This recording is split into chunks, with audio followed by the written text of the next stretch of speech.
Welcome back to Longmeadow Living History. We're talking to people who've lived in Longmeadow a long time. Today, we're breaking tradition a little bit, and we have with us Gerard Nolet, Jerry Nolet, we all call him Jerry, yep. Who a newcomer. Came and went to Longmeadow, but he's a newcomer, Yeah, right. Not till the 60s. So tell us a little about where you're from, Jerry. Sure. I'm a maniac, born and brought up in Kennebunkport, Biddeford, Saco. Went to school there. My folks moved a lot. I wound up going They moved a lot in Maine? In Maine. Up and down the coast? No, Biddeford, Saco, all along the coast there. So I went to many parochial schools, if you will, French and English, so I'm bilingual. Oh, and your French background. French background. Right? My grandmother could not speak English, so that English was, sort of verboten in the house. And That's so German. German. And from school to school, I started late, 6 years old when I started, which is a little older than most kids are to start today. And with the various moves, I wound up skipping the 3rd grade. And I wound up in a 5th grade class with all boys, with 52 boys in a basement classroom. Yeah. And Dr. Grady, was it quiet?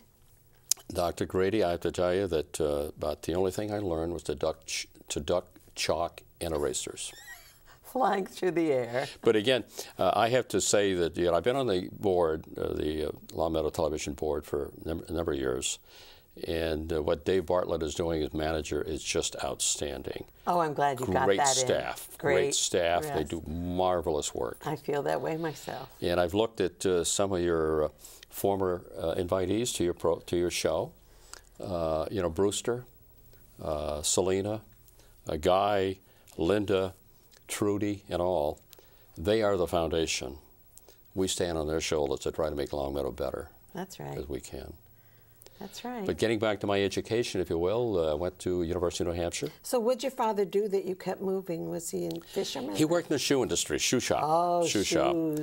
And they kept trying to upgrade houses and there, here, and there. And I learned a lot of woodworking skills while they were doing that. My father was left-handed and was not that skillful. So anything I did was great. All right. Yeah. I kept telling him there's no left-handed, hammer, but that's okay. But from there, I went to UNH, University of New Hampshire, majored in chemistry. You graduated high school? High school in Biddeford, St. Louis High School, parochial high school, all-boys high school. Yeah, and didn't you tell me you were the first person in your family? I was the first person in my family to graduate from high school, correct. But from there, then you went to college. Went to college, University of New Hampshire, proctored for dorm for free room. Joined fraternity for meals, for washing dishes. Got me through. And back then, this is Korea now, and I got a deferment to go to school. But back then, your deferment equated you to ROTC, so you were in Reserve Officer Training Corps. And there I spent 4 years and then was commissioned. And Elaine and I, my bride, so we were kids through high school. High school sweethearts. You were high school sweethearts? High school sweethearts. And then you were at UNH? UNH. And did you get married when you were done at UNH? Or? We got married after my automobile accident. First day I wait, you're going out of order here. Yeah. Okay, go ahead. I graduated from college, and from there I went into the military.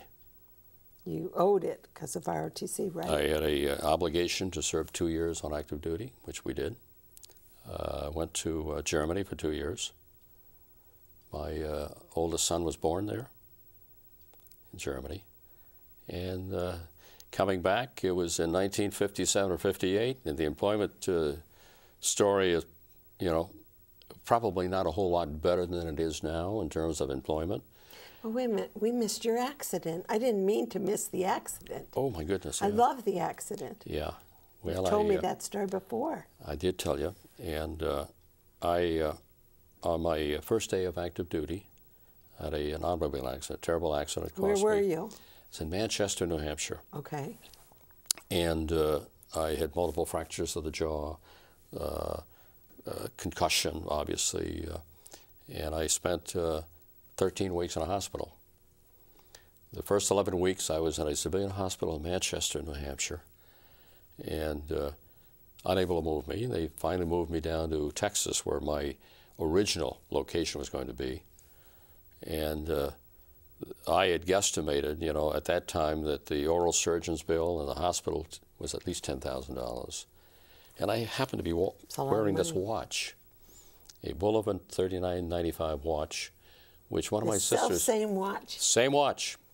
One of my sisters had given me this watch for high school graduation, and the crystal was stamped on my hand here at 1203. It was entered in a court of military inquiry, and it was judged that I was on active duty for 3 minutes. Wow. And Uncle 1203. Uncle Sam picked up the entire tab. That is it was fortunate for me, you know. That is so lucky, so lucky. Absolutely, and again, this was right after Korea. Spent 2 years in Germany. Now wait a minute. So you said you got married? Got married. The day after the accident? No. Several weeks after I got out of the hospital. Oh, good. In San Antonio, Texas. Elaine joined me. And from there, we went overseas. 2 years. And, you know, fortunately, again, it was very quiet. The Czechs of the Russians were looking at us, and they weren't shooting, and we weren't either. You know, right. I was attached to an armored outfit. So the Cold War hadn't picked up steam yet, and the really had Korean not picked War up. was This over. was 10 years after the war. Yeah. And so it was quiet and outstanding, excellent experience. But, you know, I was looking for a job. I wasn't going to do the military as a, you know, as a permanent career. So I interviewed for jobs before I went. What did you major in? Chemistry. Chemistry. Yeah. I was actually organic but manufacturing chemist. I really worked practically all my life as a chemical engineer, really, for Monsanto, for Celanese, for Foster Grant. And coming out of the military, I started working in Foster Grant in Manchester, New Hampshire, small firm, private firm in technology. And but things weren't going well. It was privately owned, it was not making money, and I took a transfer of job with Celanese, big fiber company in Virginia. And things went along. Elaine moved to Virginia. You had kids by then? We had 3 kids back then. And this was in Parisburg, not far from Bluefield, West Virginia, in the heart of Appalachia. It was not a great place to be. Especially, you know, there were no stores. It was just a very, very coal mining kind of a community. Lovely people. So how did you find Long Meadow? And things weren't going well with Celanese. They had laid off a lot of people. I was concerned with my own job. I was, you know, they had let a lot of people go, and I had only been there less than 2 years, but fortunately, I was not one of them that was let go, but I gave me a heads up that I ought to do something else and that we ought to try to get back to New England, which I bet Elaine would come to New was England. Delighted to hear that. And I said, well, you know, there are not that many chemical plants in New England. So, you know, we'll have to, and I had resumes out. And again, a stroke of luck. We were coming up, Elaine's mother was still living in Maine, so we drove to Maine from Virginia. And on the way up 91 in Mass Pike, there's a big old Monsanto sign, very inviting. And I said, gee, I didn't realize that Monsanto had a plant here at Indian Orchard. Big plant. Big plant, 2,700 employees at that time. And would you know it, that as luck would have it, when we got back to Parisburg, in the mail from the recruiter was an offer from Long Meadow. From Monsanto, rather, in Springfield. So I interviewed, got the job, and so we left Parisburg, and not having any houses here, we hadn't bought a house yet. The realtor showed us around Agawam, Springfield, Wilbraham, and Longmeadow. And without question, Longmeadow sold itself. With the gorgeous green, you know, the well-kept houses. Your previous guest talked about sidewalks. Not only do we have sidewalk streets, but, you know, they're ramped. Yes. So that you can ride your bike on the sidewalk. That's right. You know? The school department was not a factor. We had 3 sons then, and they were all good students. And Elaine's feeling was that, hey, if the school is there, they will do well. Yes. And that was kind of the bottom line. How old were the boys then? Kids were anywhere from 4 to 10. Oh, okay. Yeah. So right. Elementary school kids. Yeah. Yeah. And we've been delighted ever since. So you found a house. Found a house, Wimbledon Drive. Right off Wolf Swamp. Right off Wolf Swamp. The kids walked to Wolf Swamp Those were all School. new houses there then, weren't they? That's right, because Frank Smith Road had not been completed, hadn't been finished. And Wimbledon Drive, yeah, the house that we lived in on Wimbledon was a brand new house. You were the first occupants? First occupant, yeah, yeah. And so it was... 3-bedroom ranch, bath and a half? Yeah, actually this was a salt box, 2-story salt box. Nice. And which was very nice, yeah, yeah. And I had done a lot of work, you know, as a Mr. Fix-It, finished the basement, and the kids love Longmeadow. Oh, yeah. Kids love Longmeadow. It's made for kids in Longmeadow. Absolutely. The sidewalks, you're right, They walked, the ramps, they the walked, parks. you know, there was never any Did question they that they go would... to, right. was Greenwood open then? They went to Wolf Swamp. Oh, they went to Wolf Swamp? And my oldest son, he went to the first class at Glenbrook. Of course, what was I Yeah, thinking? right. Oh, your oldest son was first at Glenbrook? Yeah. Which was new. Yeah. And, you know, I'm delighted by, and everything is the fault of the mother when children, because she's the one that wires that child.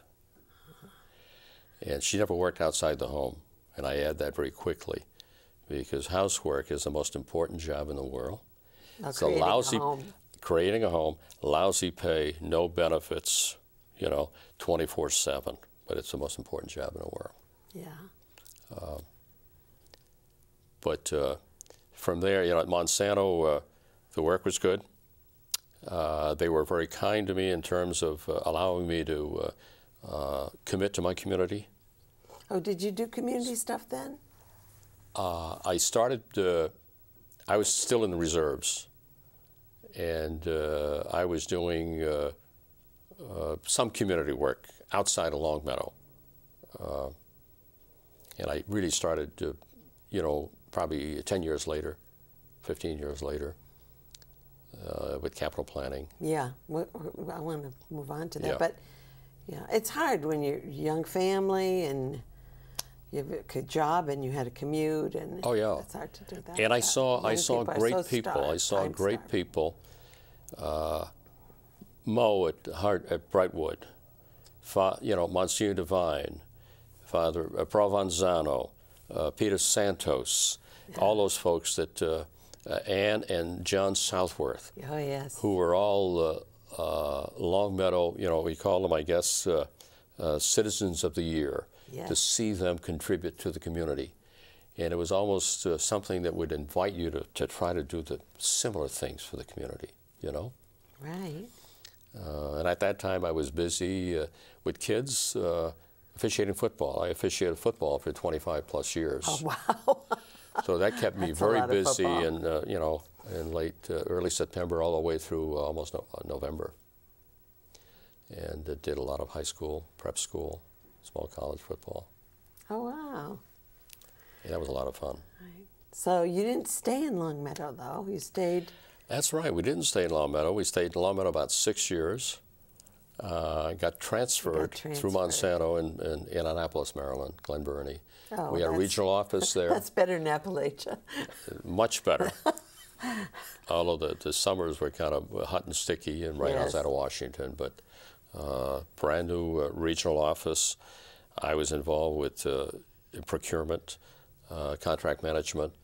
I was handling 17 or 18 plants in North America for raw materials so it's a promotion. and hazardous waste. It's a big It was a nice promotion, yes. And you know, as things go, things always change, and we eventually closed the regional office. And the options at that time where do we move the office? And it was either St. Louis, Cincinnati, or Springfield. So I said, and Elaine said, I'm sure said a lot of Hail Marys for Springfield. Because you didn't have a choice. Sort of made the choice, or helped make the choice, if you will. You know, shaped the choice. Shaped the choice is a good word for it, Dr. Grady.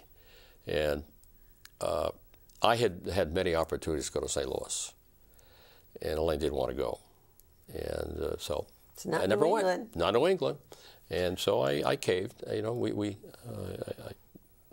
I satisfied that wish that she didn't want to go to St. Louis, and so anyway, we had the opportunity and shaped the move to Springfield. And we were so delighted, and there was only one place we were going to live, and that was going to be in Longmeadow. In 1967. You came home. Came home.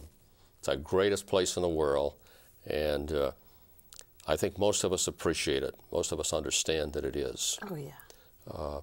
You can, you know, starting with crime rate. Unfortunately, our neighbors in Springfield, their crime rate is 17 violent crimes per 1,000. Really? Greenfield as much. There was an article in the New York Times once about Longmeadow. Longmeadow. Saying where the 50s never end. Wilbraham, yeah, I don't Leave doubt it to Beavertown. So But you came back, and this time you really got involved. I really got involved.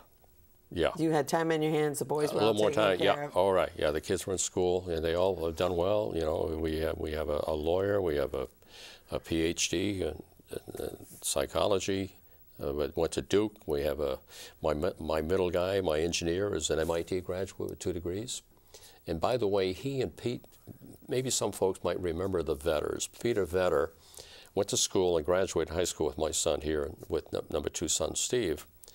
Both of them were going to MIT, and they were working at Hardware University with Mo at Brightwood.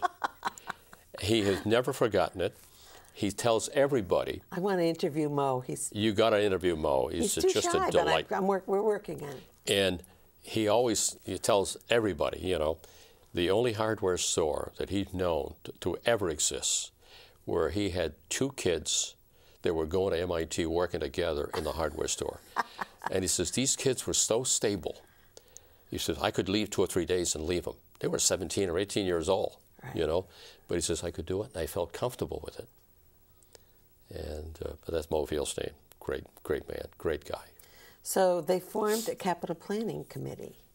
Formed capital planning. Bob Chiritano was on the board then, and I was the first chairman of the capital planning committee. Bob was on which board? Capital? He was on select board. Yes. Bob was selectman, and helped write the first manual for the capital planning committee, and I was on there 3 or 4 years, and joined the board, elected to the Board of Selectmen in 1990. You were chair of capital planning before that. Chair of capital planning before that, correct. And the idea was to do some long-range planning and you know, I've read the article in the paper here today's paper, and there's always $5 million on the horizon of capital projects, always. Now the quote is 178, but that's additional items that probably don't fall under capital. Yeah, they're capital, but they're not. We're not going to cover those with 2% of our budget. You know, those are going to have to be big projects. Thinking that through, I mean, I was reading town reports from then and select board reports, and I mean, it was a problem when you only have. I tell you, I have read select board reports from in town annual reports. Yeah. I've read them in every decade. It always starts out the same: frugality. We don't have any money. It's always the same.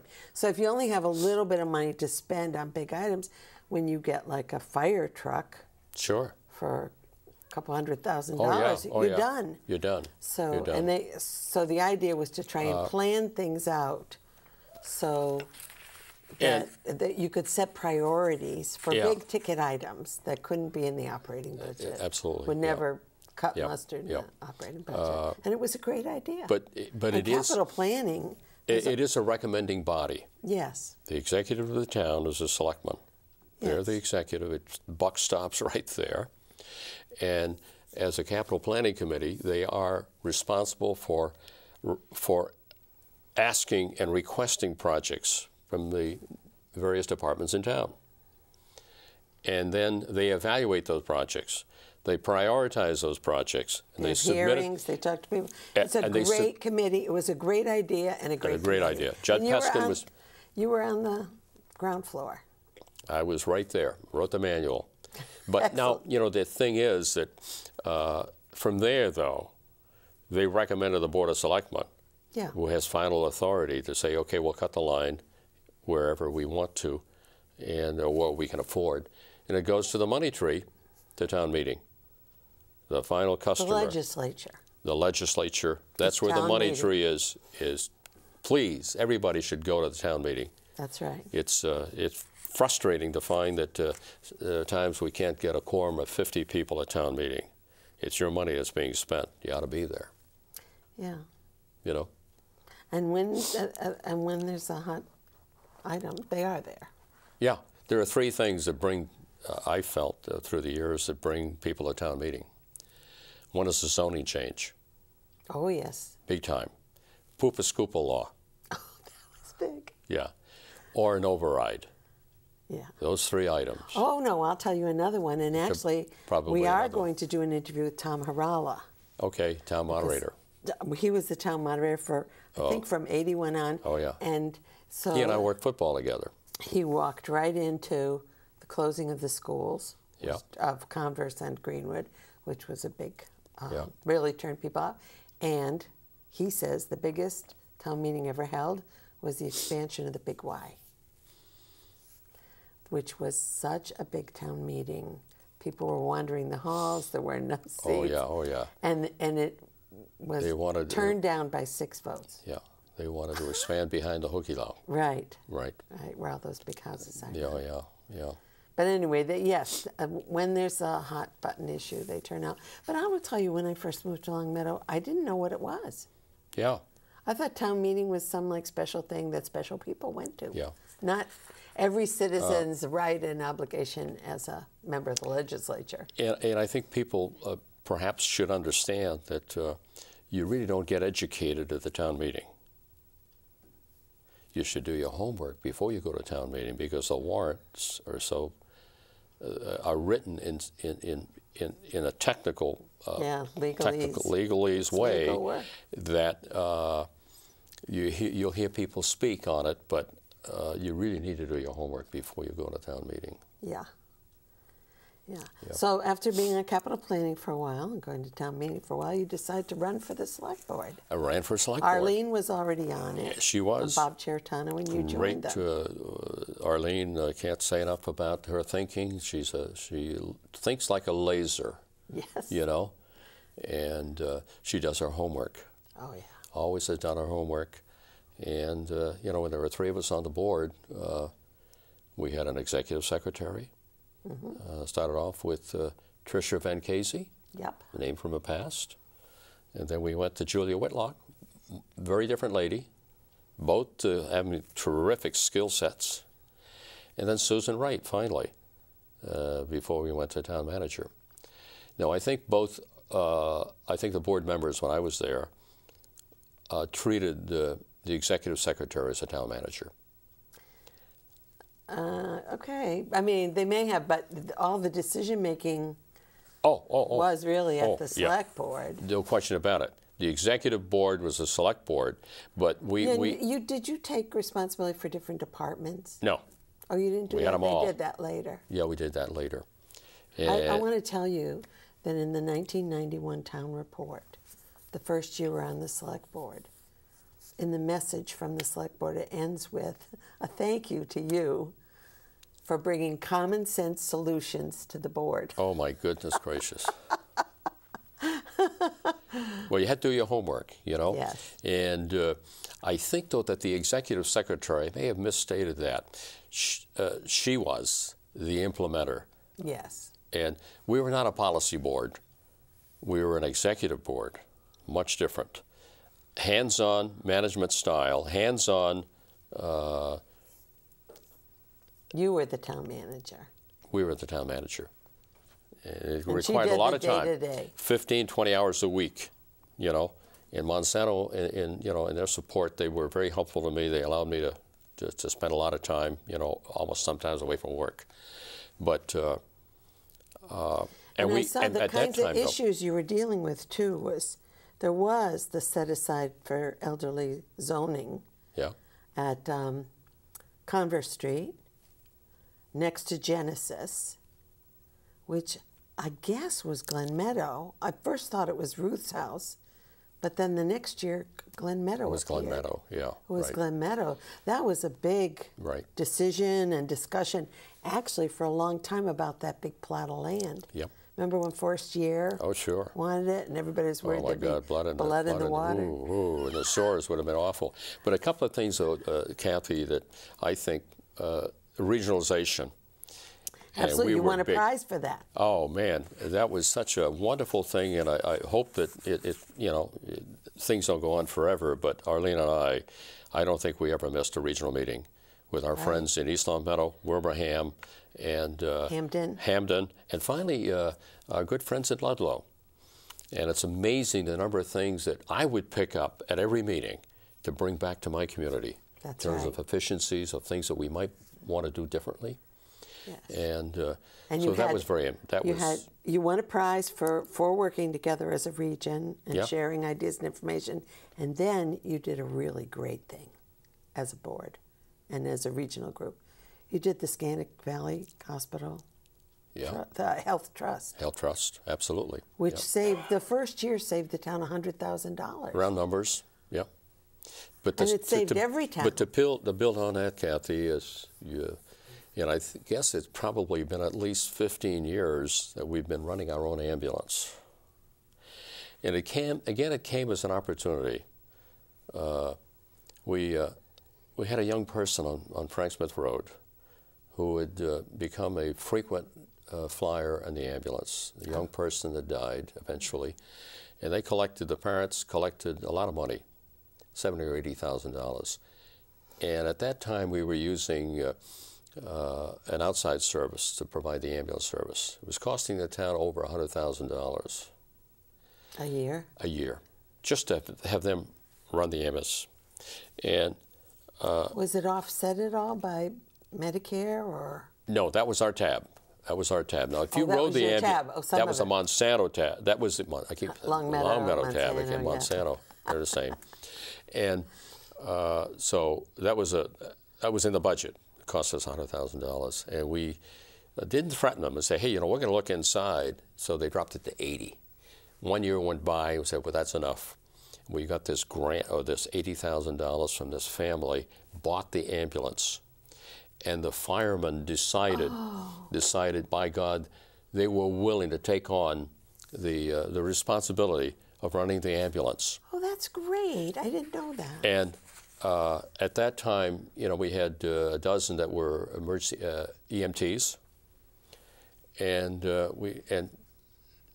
John Santoro, Dr. Santoro, who heads up the emergency Bay Path, lives in town, and Father Provenzano, myself, and the fire chief, Eric Madison, put the deal together. Well, it was a And great deal, a great It was service just for the absolutely town of Long terrific. Meadow. At that time, we were running about 400 And I see, runs a we year. see how many medical calls the fire department makes, many more than fires. It was excellent. Now it's about 1,200 runs. It's incredibly, the population has grown older, Yeah. and there are a lot of frequent flyers. Good job, Jerry. But that was, I think, one of the things that really helped the community. And we, you never know where you're going to get the opportunity to help. But those are two big things you did absolutely. for the health of the Yeah. community. And And the believe thing- our time's up? and beyond that, We didn't even get to your bees, and our oh my time's God, up. beyond that though, there's a guarantee that the ambulance will be at your house in 4 minutes. And they track every ambulance and make it that way. Wow, I didn't know that either. They do. That's good to know. And most of them are paramedics now. We only I hire know. paramedics. Oh, EMTs. Never got to the bees, too bad. Never got to the bees. I love your Yeah, bees. yeah. with great gardens in Longmeadow that you've contributed, and he's a beekeeper too. So. Okay, good. Thanks, Pleasure. Gerard. Thank you for inviting Thanks for coming. me. Enjoyed it. And thanks for watching, again, Longmeadow Living History.